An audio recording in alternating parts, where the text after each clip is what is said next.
Okay, so it's, I believe, part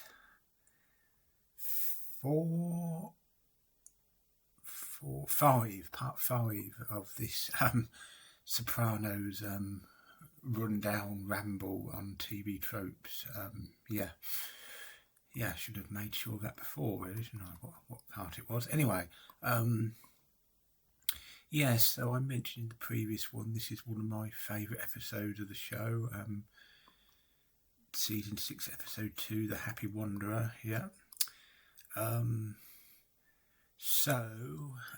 Wow, let's read the quote first, as usual. So it's from Tony Soprano.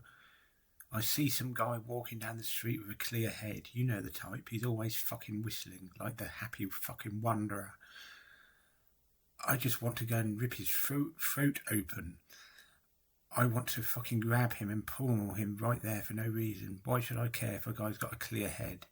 I should say good for you. Yeah, I think there's supposed to be a question mark there, isn't there? That is kind of people acting obnoxiously in the street is a kind of problem in society, isn't it? I mean, when you're out in public, you should kind of respect other people's peace and privacy, as it were. Yeah. It's like though. Well, this is going off on a tangent. It's like when I go to the supermarket, and most of the time there's these people outside selling leaflets for some bullshit. Like, I think it might even be like electricity, energy, gas, something bullshit, like something along those lines. And every time I walk past, well, not every time I walk past, because I've become quite good at avoiding them and not making eye contact. But if you walk near them and make eye contact anyway, they'll kind of almost trying to stop you from entering the supermarket, and they'll ask a stupid question like, "Are you local, sir?" I'm pretty sure there should be a law against that kind of tactic, really.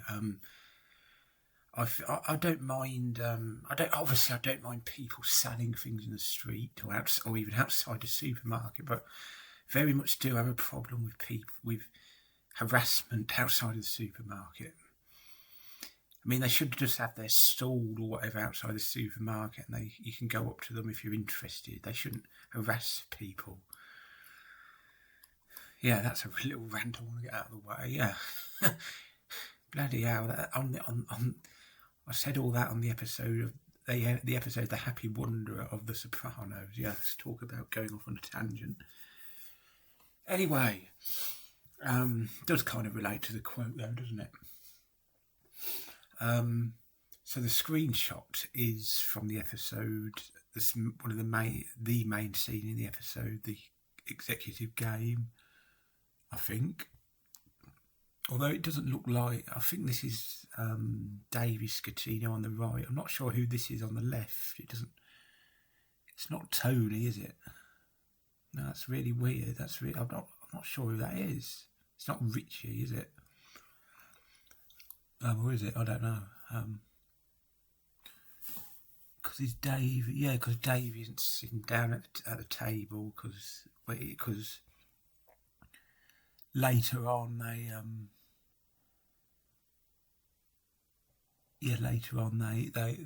Richie appears, and Davey tries to kind of hide in plain sight and fails, and Richie says, "What the fuck are you doing here?" kind of thing. Yeah. So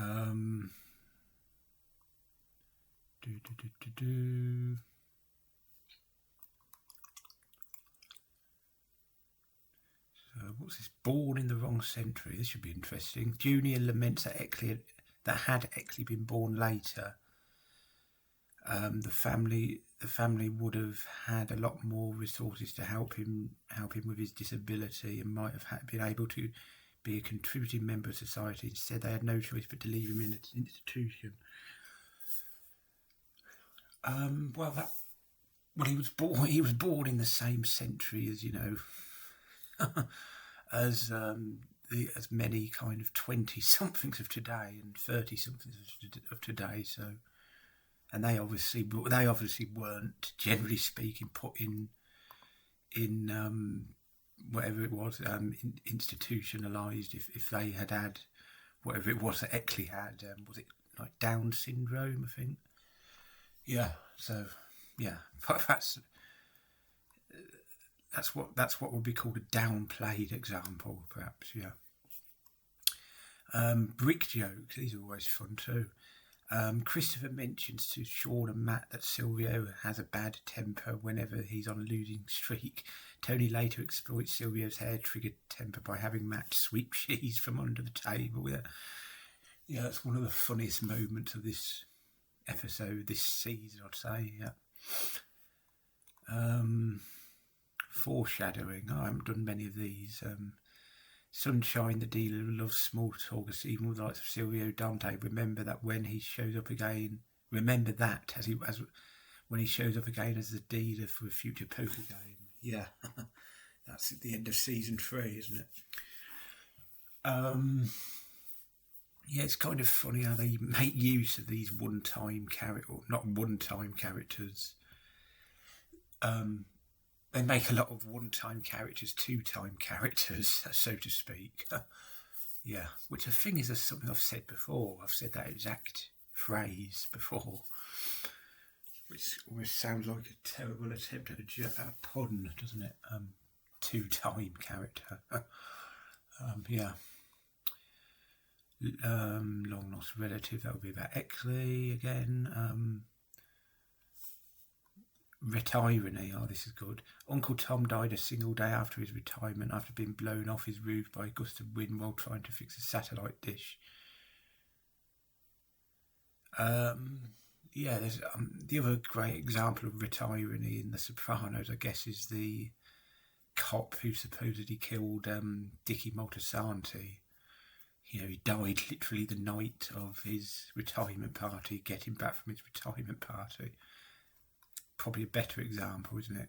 Especially that we see it as well. Small role but big impact. Oh, these are always good.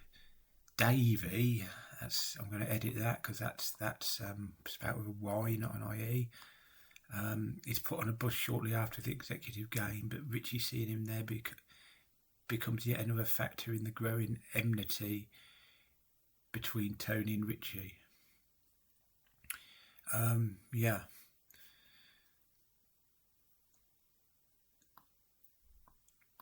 Yeah, I guess Dave is sort of a similar character to Beansy. Actually, I'm kind of surprised they didn't have Richie make some kind of physical move on him, did they? They just had him busted out, as we'll get to later on. Yeah. So I am going to edit that. Small role, big impact. Davey.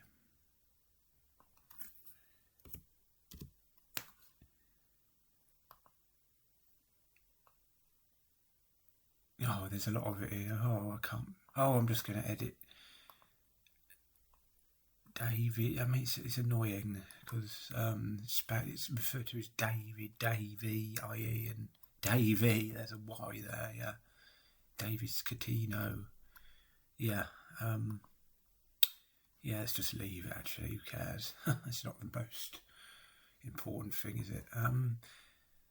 Yeah. So I love this episode, and I love episodes that are mostly set around one set-piece event, like the executive game.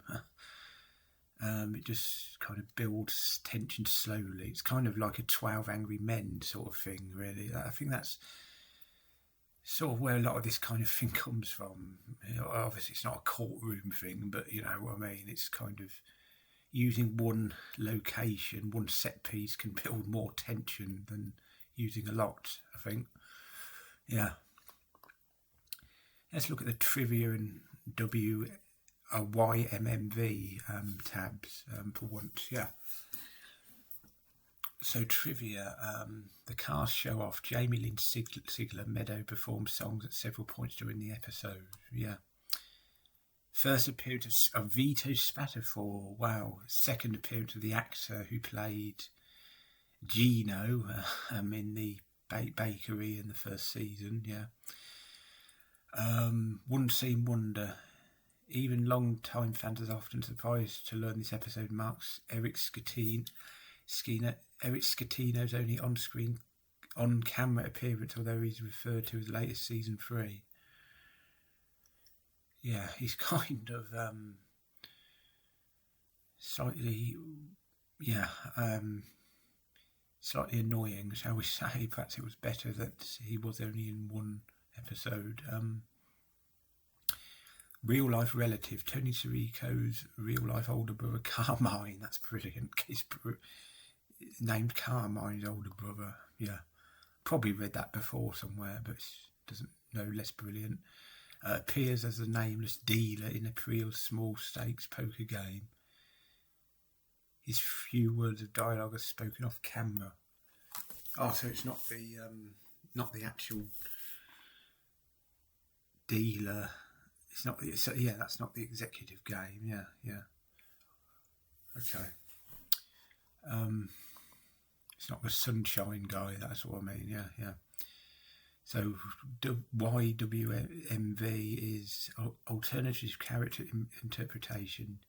Did Tony repeatedly insist this game isn't for you to David because he genuinely liked David and didn't want him to lose everything, or was Tony actually baiting David so David would come to the game and be wiped out?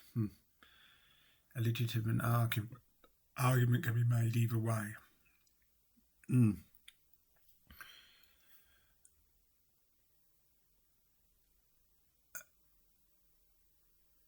Yeah, because that gives him the excuse to bust him out, I guess. And if it's the latter, you never know with Tony, I guess, do you?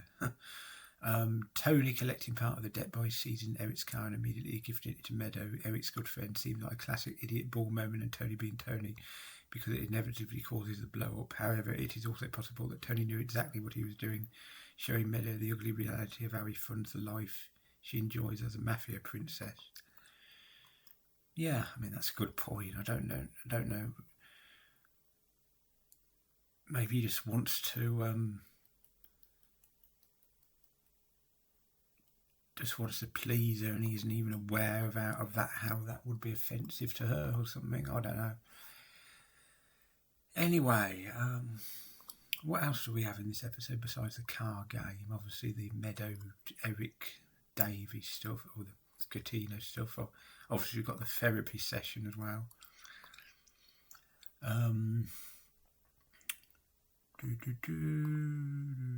Yeah, over 30 minutes talking about this. So, yeah, I think that's what I've got to say. I've given it some justice, I think. So we'll move on to episode 7, which is another fan favourite, of course, D-Goal. The quote is from Livia, surprisingly. Not an episode you think of her much as being in, do you? Why does everything have to have a purpose? The world is a jungle, and if you want my advice, Anthony, don't expect happiness. You won't get it. People let you down. In the end, you die in your own arms. It's all a big nothing. What makes you think you're so special?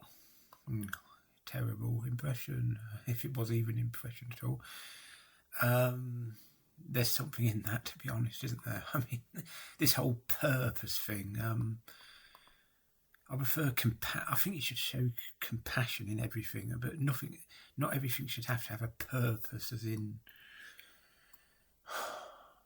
you should see the logic in everything, shall we say. You see the logic in your actions. Purpose is a term that isn't really that good. Doesn't really get to the crux of it, or gets to, it's over egging the pudding, shall we say, I think. Something like that. Anyway, yeah, I don't want to get into philosophy too deeply here, do I? The screenshot is Christopher and the D-Girl herself, who he had a fling with, of course, as you would expect. yeah, this is. I think we've got Janine Garofalo's in this, and John Favreau is in this. So kind of slightly less than A-list celebrities showing off as guest stars here. I guess that's what they're doing. We get some of the Skip and Pussy stuff. This is the best part of the episode, isn't it? The whole AJ confirmation, and he's smoking weed, and what kind of animal smokes marijuana at his own confirmation? And this is where Christopher has one of his many ultimatums, or many conflictual thing as to where his loyalties lie.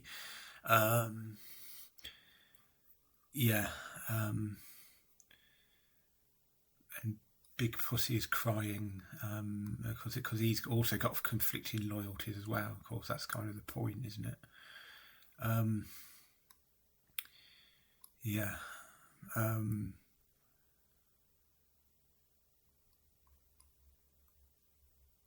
It kind of feel probably the later stuff is better. With the later stuff, Christopher has more of a purpose, shall we say? Yeah, mate. Yeah. Although this kind of sets up all the later stuff where he does the film Cleaver and all that stuff. Yeah. Title drop coupled with a precision F strike when Christopher is rejected by Amy towards the end of the episode. Villainous breakdown, that's a Big Pussy stuff that we've mentioned.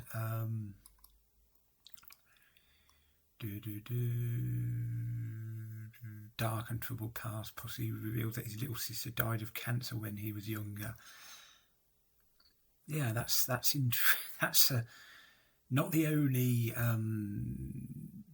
family member we know little or know about of Big Pussy. I've said that about 3 times in the last minute, by the way. That's the algorithm's going to love this video, isn't it? It's not his little sister is not the only family member of his that we know little or know about or nothing about. There's also, of course, Joey LaRocca. Do you know who Joey LaRocca is? The rare person who might possibly be watching this video. Wow, it is the protagonist of the Sopranos Road to Respect video game. Whatever happened there? That's a video game that isn't exactly the GOAT, shall we say. Is interesting if you're a fan of the show. It is the voice acting is very good. There's some good jokes. The best moment actually is there's a scene with Christopher and Paulie, and Paul is saying to Christopher, "Baseball, my friend, it's an intellectuals game." And then Christopher says, "Then why do you like it?"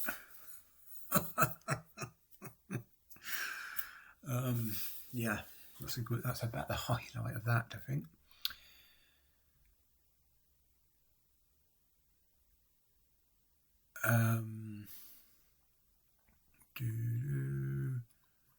It's about 5 minutes on this episode. I think that's about justice for that, I think. So, full leather jacket, one of the better ones of the season. The line is, "How could this happen, Tony Soprano?" Yeah, it refers to the end of the episode, of course. And of course, the screenshot is of Richie and with saying, "It's the jacket." Yeah, this kind of gives more context to his history and the history of the family and all that.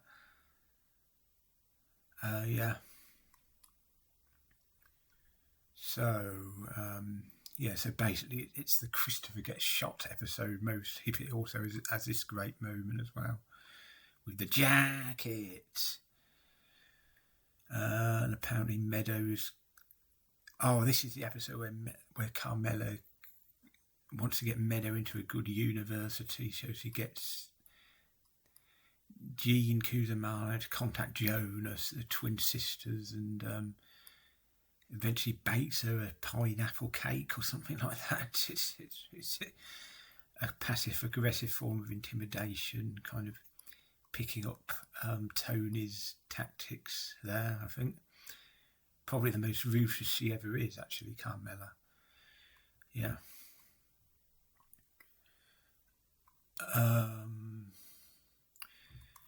So obviously we have Matt and Sean, their kind of standout episode. And we've got Gangster. Furio mocks Mafia and Sean with his conclusion that they blow each other on the basis of them standing around their apartment with naught but their shorts on and of underwear lying around their apartment. To be honest, I don't think he's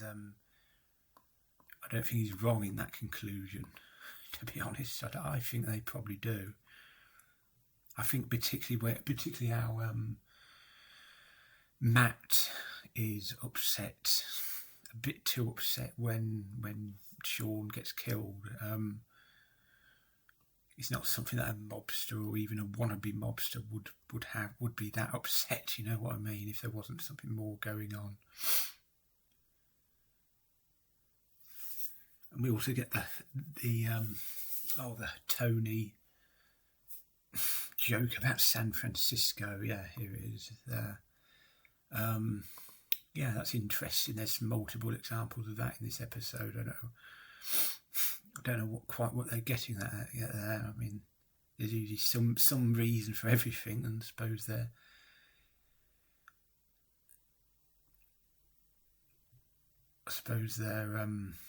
I think they are gay. To be honest, those two.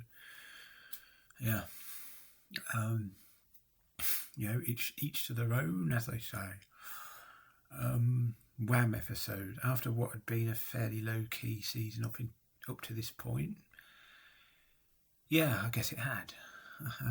Mostly just following characters around on their little vignettes or whatever. Chris getting critically wounded at the end signal that things are kicking into gear. We get this kind of slow pace a little bit after. Well, okay, not so much, but yeah, it is a little. Even after this, it doesn't. Well, actually, it does. I take everything I just said back. It does now. I think I'm just going through the storylines. The next 2 or 3 episodes, there is quite a lot that happens. So,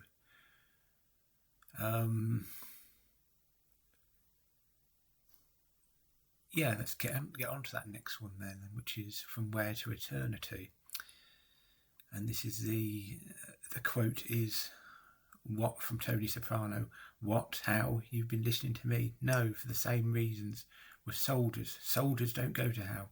It's war. Soldiers kill other soldiers. We're in a situation where everybody involved knows the stakes, and if you're going to accept those stakes, you've got to do certain things. It's business. We're soldiers. Tony Soprano. This is a screenshot from Tony and Big Pussy killing Matt Bevilacqua, of course, with the famous subtle kind of bashing on the part of the writers of diet soda. You know, he doesn't even get. There aren't any full fat, full sugar sodas available, so he has a Diet Coke, and Tony calls it a sugarless motherfucker.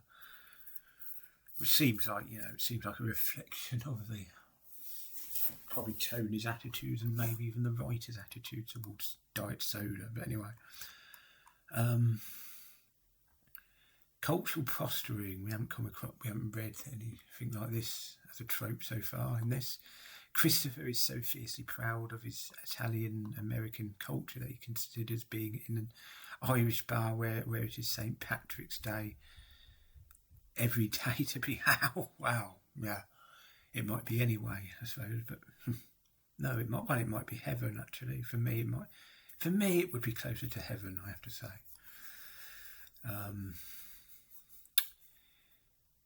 pet the dog. We haven't done much of this as reading this trope.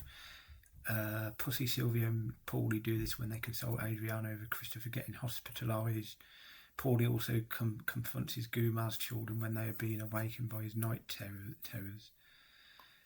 Yeah, this is one of the few extensive hospital kind of set pieces, isn't it? The other one, I think the only other one is that lasts at least an episode, if not multiple episodes, is Tony, Kevin Finnerty and all that in the final season and all that. Yeah.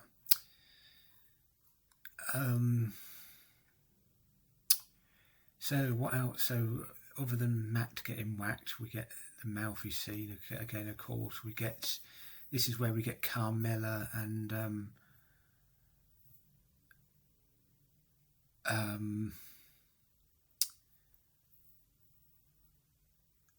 Carmela talking to Christopher in bed and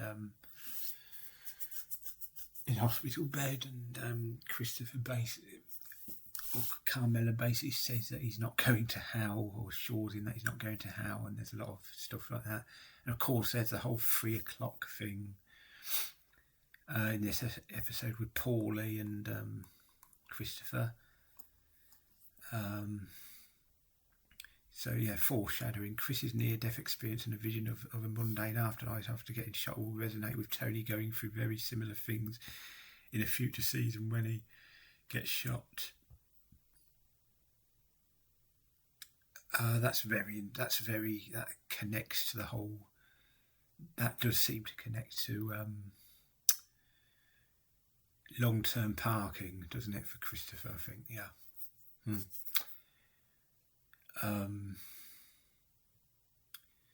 So when Chris wakes up from his coma,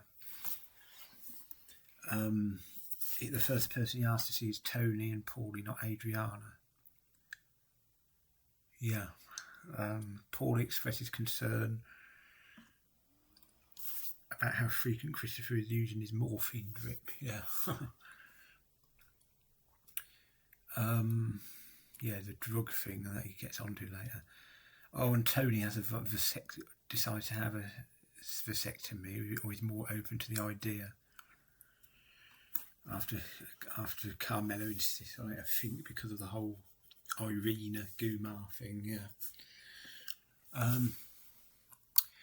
So next up is Bust Out, final one of this part that I'm going to do, I think. So the quote is in fact a conversation between Davey and Tony. So Davey says, "You told me not to get into this game. Why did you let me do it?" Tony says, "Well, I knew you had this business here, Davey. It's my nature. Frog and a scorpion, you know. Besides, if you'd have won, I'd be the one crying the blues, right?" And then we get the screenshot from the Bust Out, of course. Yeah, I always kind of forget about this episode for some reason. I tell you what, I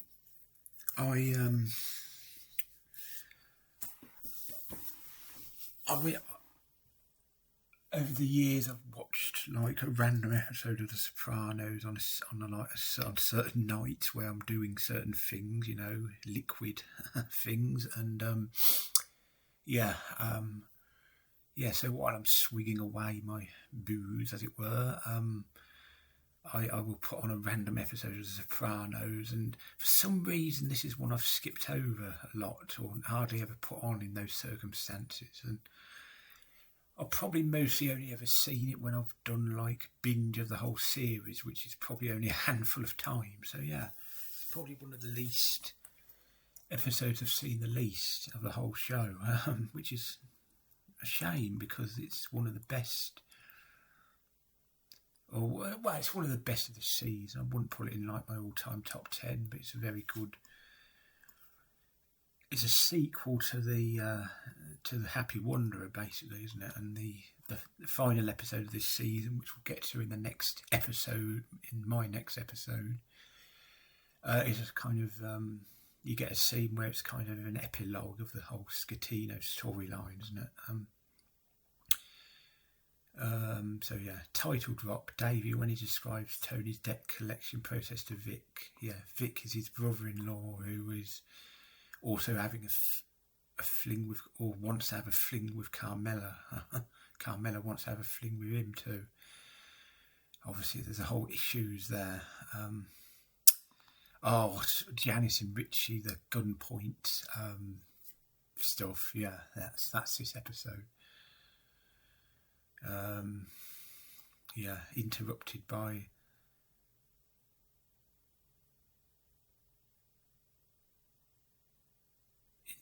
Olivia descending the staircase. Probably the best thing she's ever done. Yeah.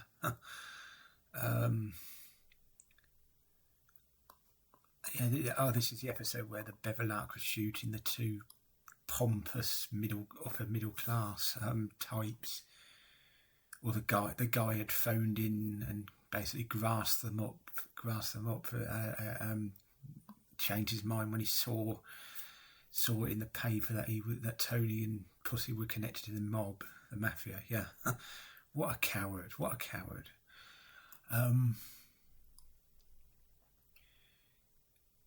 the Tony speaking with Meadow in the kitchen while drunk. Yeah, I've been there. Well, not with a daughter. I don't have a daughter, but drunken in the kitchen I've been, certainly.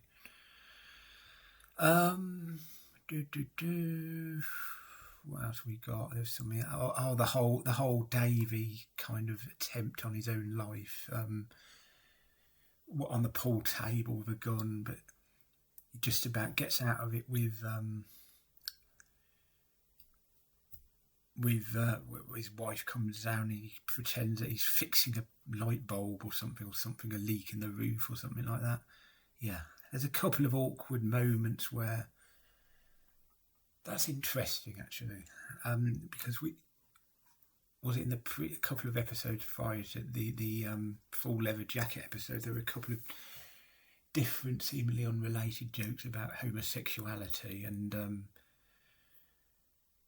in this episode there are two different examples of some people in very awkward situations getting out of it at the last moment before someone sees them.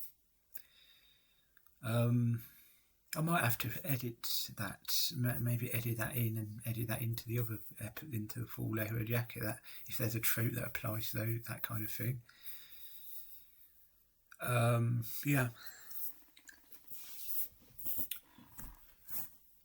That's great. We'll do that after I finish this. Good episode, underrated episode. Certainly underrated in my own mind because I sort of haven't appreciated it as much as I should have done, as I've kind of gone over already. That's about it. I'm noticing there's doesn't seem to be any video examples for recent episodes that we've gone through as there were for previous episodes. Maybe that's something that's another edit I could do, editing in I could do. That's because I have been doing a lot of editing on TV tropes, including sometimes within these videos.